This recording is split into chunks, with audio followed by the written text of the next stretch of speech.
guys, let's learn how we can make a Google Doc pageless. First things first, open up your Google Doc. See that dummy content we have here?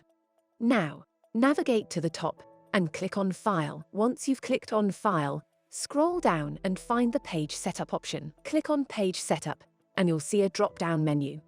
Now, the magic happens when you click on Pageless, and just like that, your Google Doc is pageless.